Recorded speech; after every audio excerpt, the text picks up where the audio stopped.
YouTube, what's going on? Appreciate y'all watching the video. What's going on? Let me charge y'all up real quick so my battery don't go dead in the middle of a live feed. What's going on? Just doing a live feed for y'all. My white shirt washing out the video.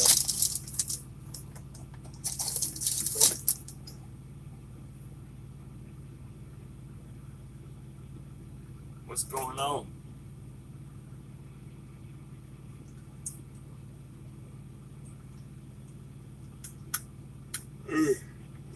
I'm in Georgia, man. I'm in Georgia.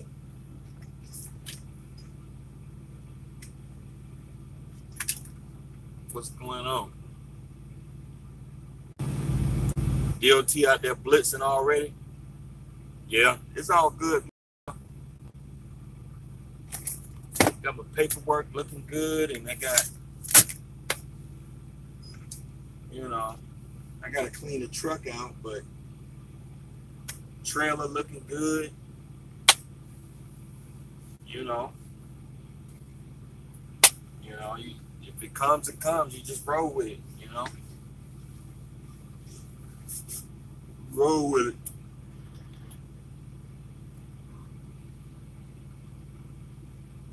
Oh, yeah? Hey, man, I got 350 videos in my catalog. I hope they help somebody, you know. But, hey, I wanted to talk to y'all about some stuff. You know that last video, last couple videos, I made some videos talking about the Appway system.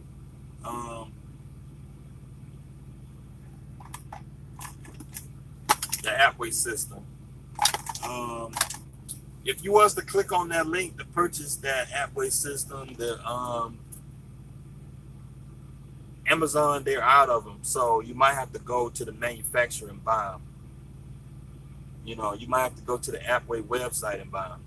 But it's all good. You know, I was looking, I admit, I was looking to make a little bit of money on it, but,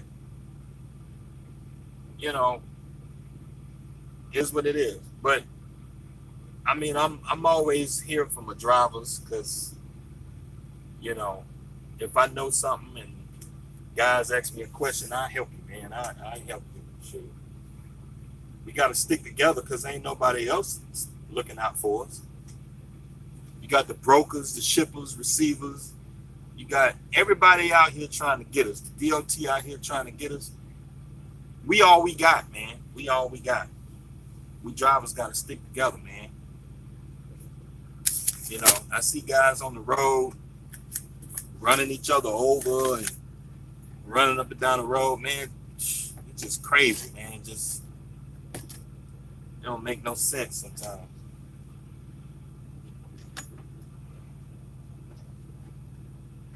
But I mean, besides that, man, the other night I found some stuff out. The other night I found some stuff out about my my APU. I found some stuff out.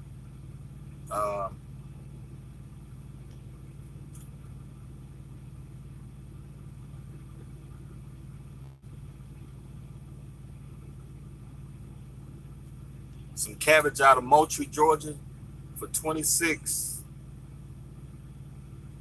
I hope that's 2,600. I'm thinking that's 2,600, not 26,000.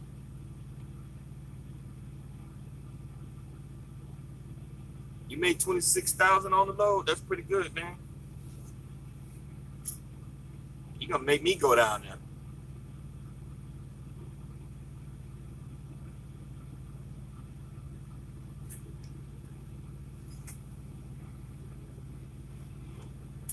$2,600 to go up to Illinois.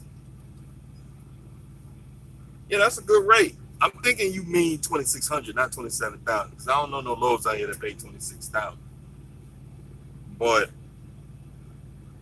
to go from Moultrie, Georgia to Illinois, you're probably looking at a good 1,000 miles. So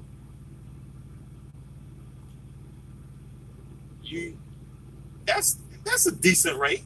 You know, you ain't kill it, but that's decent. You know, to go 1,000 miles and 600. That's a decent rate. It's all right. You know, it's nothing crazy.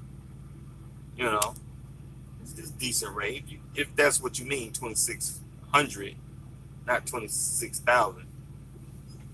But let me talk about my APU. For any of you guys who have an APU on your truck, Carrier, Thermo King, whatever, you got to be mindful of the filter. Under the bunk in your truck, you're gonna have this black box that holds the condenser, okay, and it's gonna have a fan and stuff like that.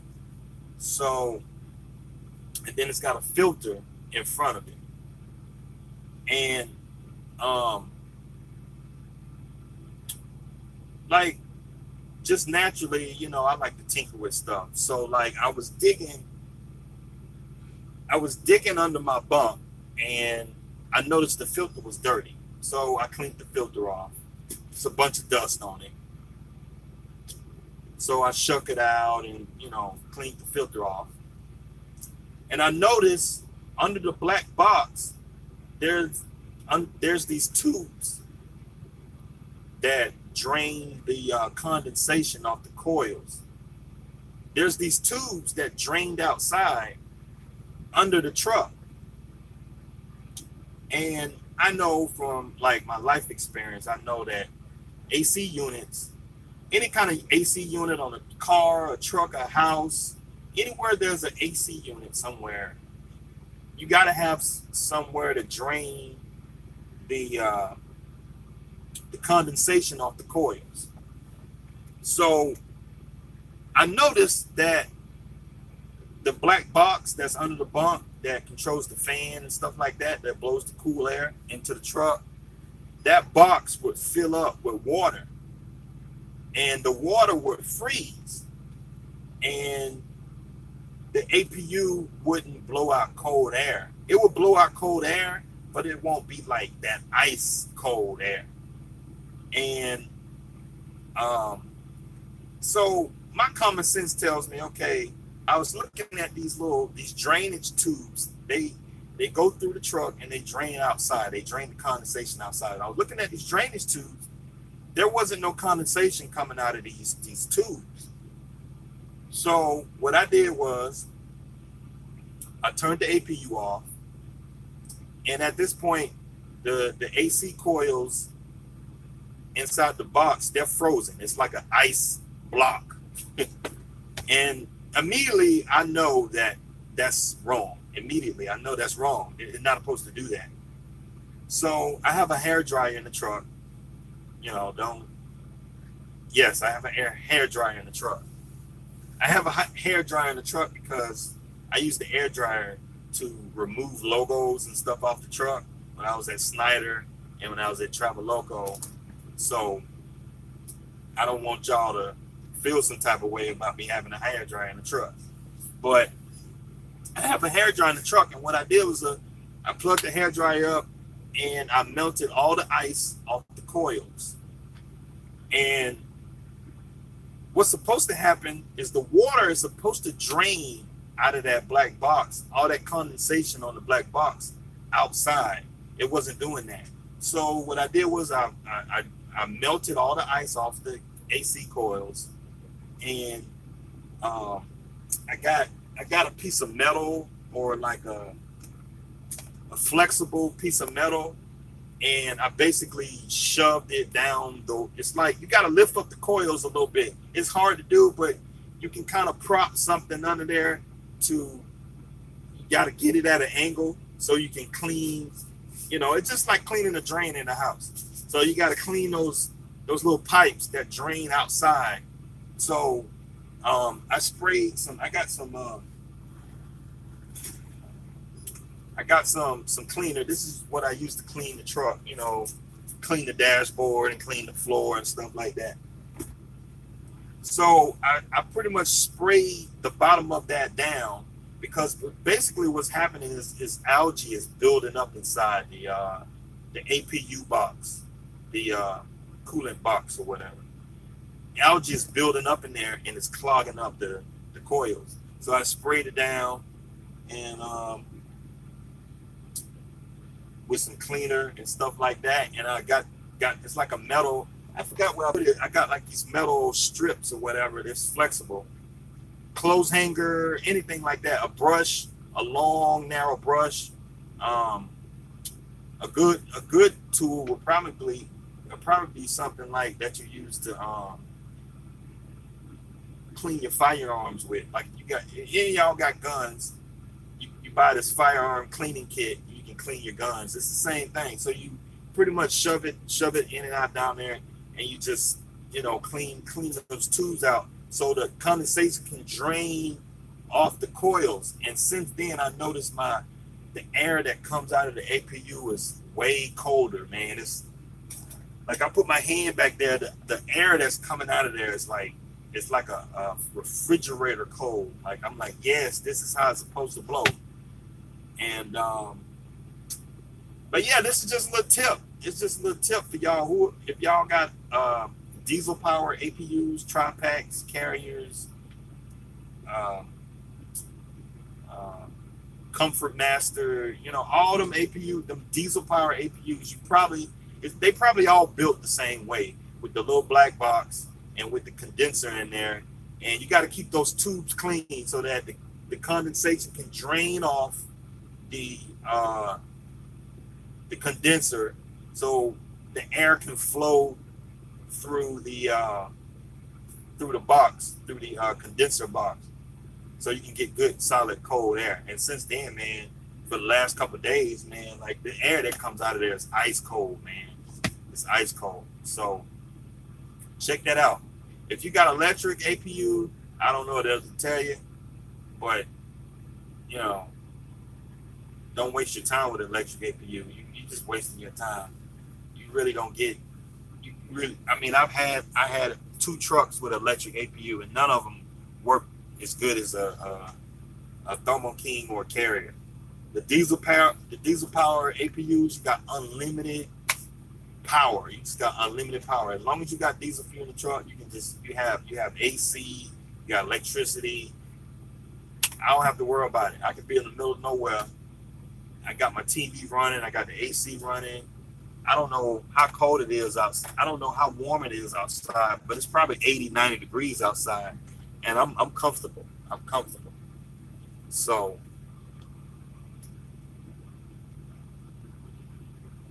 what are some of the good on-op only companies?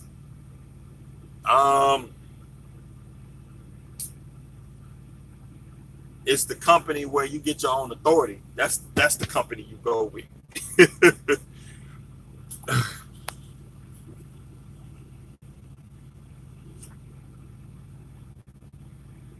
Do you know about Karen's Repair Shop in Atlanta? That shop don't sound familiar.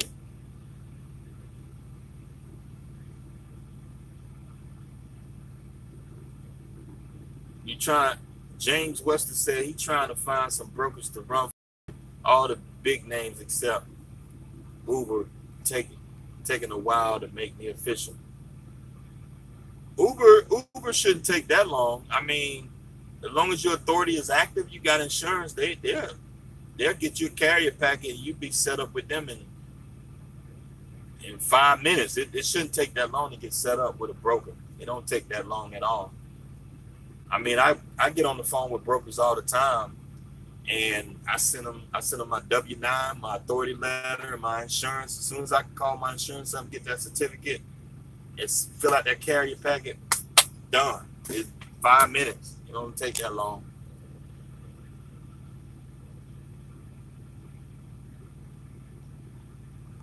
But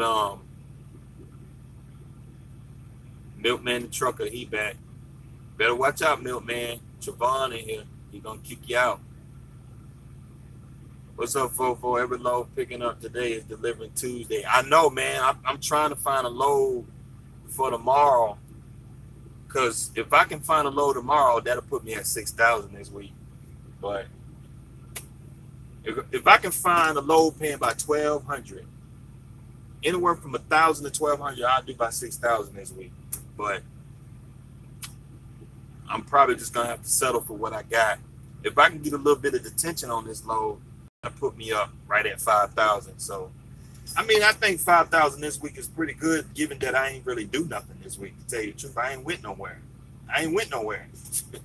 This week, I went to Alabama, came back, went to Birmingham, came back, and now I'm going to North Carolina, and I'm trying to find a load coming out of North Carolina, and that's gonna be my week, man. 5K, you know. But I know all the loads, and see, and what's so funny is a lot of these brokers, what they're doing is like, I had one broker offer me $400 on the load that's delivering on Tuesday. I was about to cuss up behind out. I was like, woman, are you crazy? Who in the hell booking a load for $400? The load was going about 220 miles. She wanted to offer $400 on that load. I was like, after factoring fees, it ain't even worth cranking your truck up for. It ain't even worth bumping the dock for that for $400. $400. I was like, good luck. She got mad. She was like, well, I move this load all the time for $400.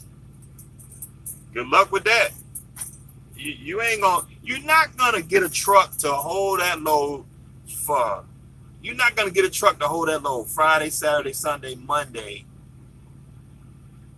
for $400. I can deadhead, right, and be better off than taking that load for $400. That's stupid. She ain't moving that load for $400. I don't know who you think you're talking to.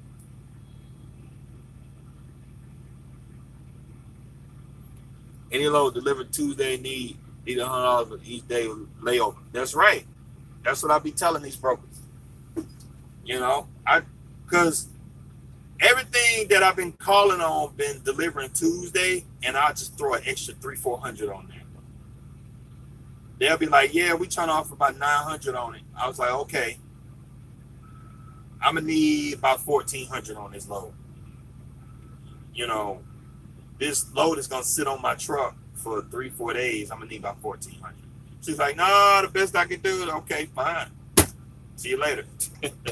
I'm sure some guy out there gonna book the load, but I mean, it's business, man. It's business. My truck is like real estate, and you guys gotta treat your truck like business. It's business. It's real estate. It makes absolutely no sense to tie your truck up for all them days when you can run a load. When it's so much freight out here, you can run a load through the holidays. It's so freight. Trucking is a 24/7, 365 business. There's freight moving on Christmas, New Year's, 4th of July, Memorial Day, Labor Day, day, night, rain, shine, or snow. You need to understand that trucks move 24/7. You do not need to tie your truck up for extended amount of time like that for a shitty rate. They need to pay $1,200 a day. No, I don't think $1,250 a day, but I think they need to, when I'm calling on the load, they need to adjust for the rate and what we're doing. So, and a lot of guys be doing it. They be booking loads for $400-500, be sitting on the load for 2-3 days. Y'all crazy. I deadhead home. Because I can deadhead home, right? I can deadhead home and pull a load out of my home area and do better. You see what I'm saying? Because I don't have this cheap freight on my back. It's, you know, And like guys, you know, guys be doing this stuff, man. But hey, she very well could be moving that load for see this load here going from Stockbridge to Theodore, Alabama, paying $860, 348 miles. Now, Monday is a holiday. They got a rate at $860. I'll double that. I'll double that rate and see what they say. Because it ain't gonna be nobody working on Monday. I'm just gonna tell you.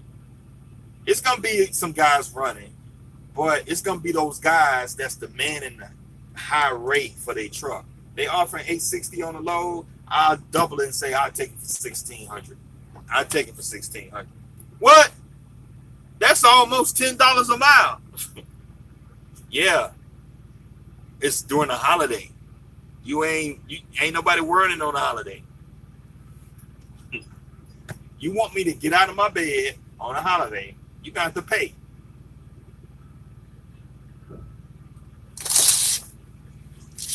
My truck ain't desperate for money, man. My truck ain't desperate for money. It's plenty of freight out here. It's plenty of freight. So if you want this truck, you're gonna have to pay.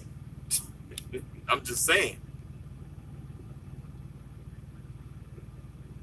Everett Madison say he get $12.50 a day. That's right. $12.50 a day.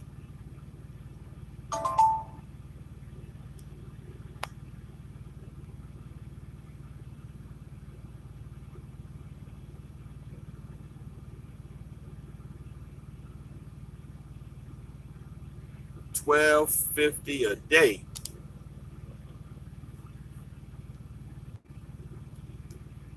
These brokers are playing games talking about the load is paying low due to a holiday on Monday, but there's a lot of shippers are paying these great so someone can deliver it Tuesday. That's right. You know.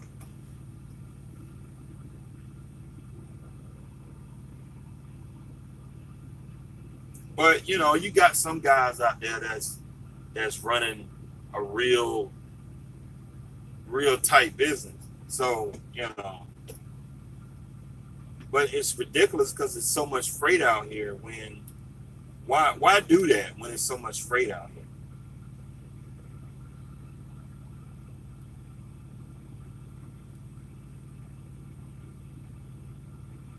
It's like I'm sitting up here looking at all these loads going here, going there, but then I got a broker asking me $400 on the load. You better get out of here.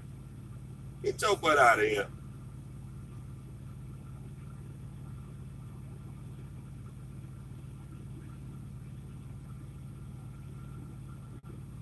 I make more money dead heading home. You know what I mean?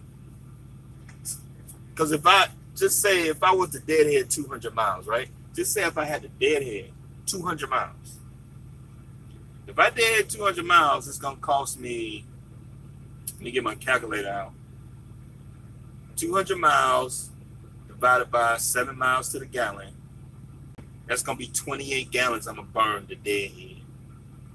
Roundabout. Anywhere from $25 to $30 in fuel. Roundabout. Times fuel is about $2.76 a gallon. So I'll spend about $80 a day. Roundabout. Okay. And see, what a lot of guys don't compensate in that is your time that you're getting back for not running that load. Because you could book a full $500 load, right? You're going to sit there for 2-3 hours trying to get loaded. Then you're going to run the load and sit for 2-3 hours to get unloaded.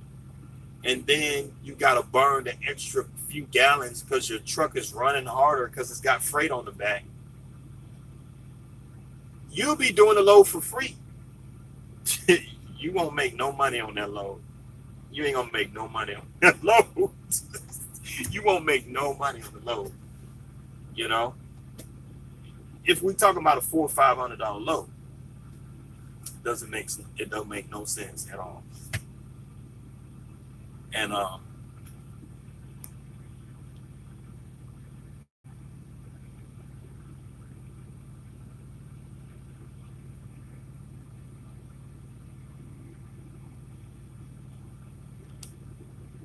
let me see.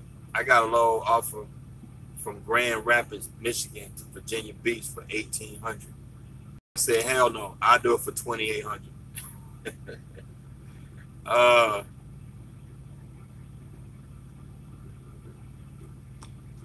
Well, you don't say that, man. You got to negotiate. That's not negotiating. Telling somebody, hell no, I'll do it for 28 is not negotiating. The way that you want to negotiate is this here. This is what you want to do. You want to ask, you want to say, how heavy is the load? Who's the shipper? Who's the receiver? And once you get that information, more than likely, it's going to be a shipper or a receiver that you delivered the load to before. And you're going to pull up your Google Maps and say, okay, where's the load picking up at? Oh, it's picking up in what you said. It's picking up in Grand Rapids. You put in Grand Rapids. And then you say, oh, Virginia Beach. You put Virginia Beach. And then you look at the lane. And then you be like, okay, I'm going to have to go through some tolls. Okay. Yeah, I'm probably going to have to go through some tolls. I'm going to go through some mountains. I'm going to have to go through PA and stuff like that. Oh, yeah. Yeah, that's going to put a little bit of extra strain on my truck.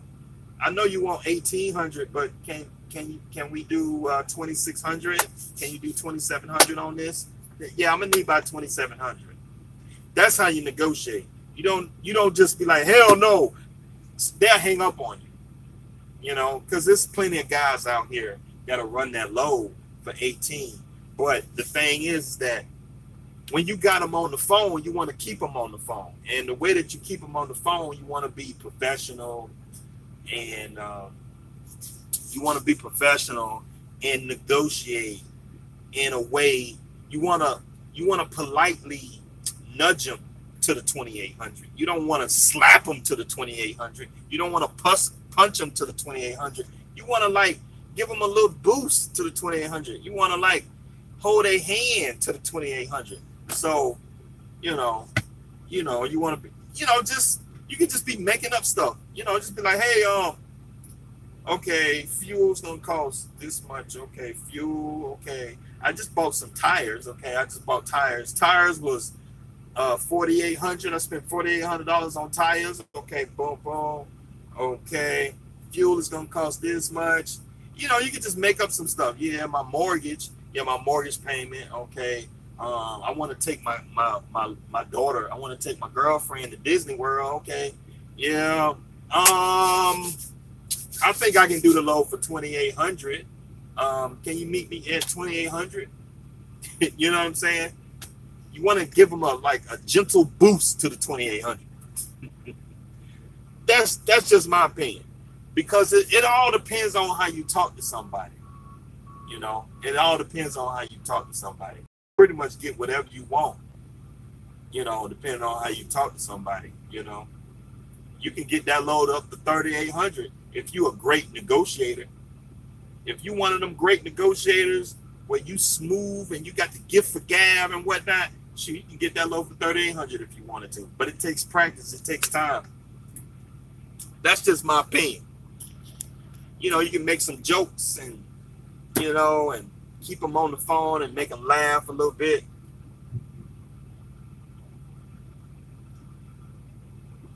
Yeah. Check out this guy on YouTube called he talks, he got videos on sales and stuff like that. He got videos on sales and negotiating. Like a lot of his material is like story driven. So you can tell a story, you got to keep them on the phone and make them feel good, So, negotiating is a wonderful skill to learn. Not just running a truck, it's all kind of things you can use negotiating for, you know. So that's just my opinion. But that's just my opinion, man. Oh, I think they finished loading me, man.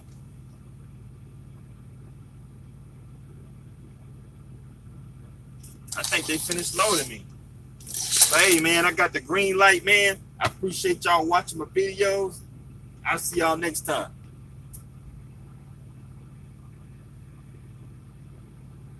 Right. Right. Exactly. Right. And see a lot of guys don't understand, like, okay, when you go on a load board, let me make this one point, then I'm gonna get off here.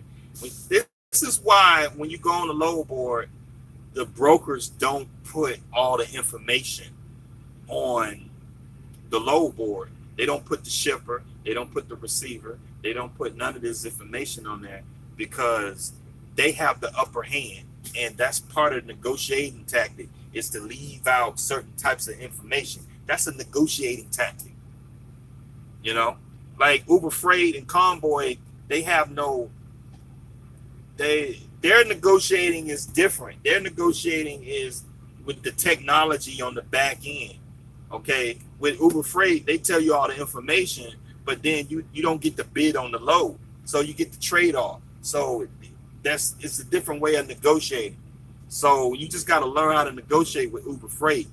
And with Uber Freight, you negotiate by learning their system. So, you know, you can negotiate on Uber Freight boards. You just got to learn how to wait them out. You know, you got to wait them out to the last minute. You know, wait to maybe the last couple hours of the appointment, and then go and look at the board, and they'll be like, oh, now the low 1,500. The low was 800. Now it's 1,500. That's just a different way to negotiate. But that's you know, it's like playing poker. You know, it's like playing poker. Got to hold a poker face. But hey, I appreciate y'all watching my videos, man. I'll see y'all next time.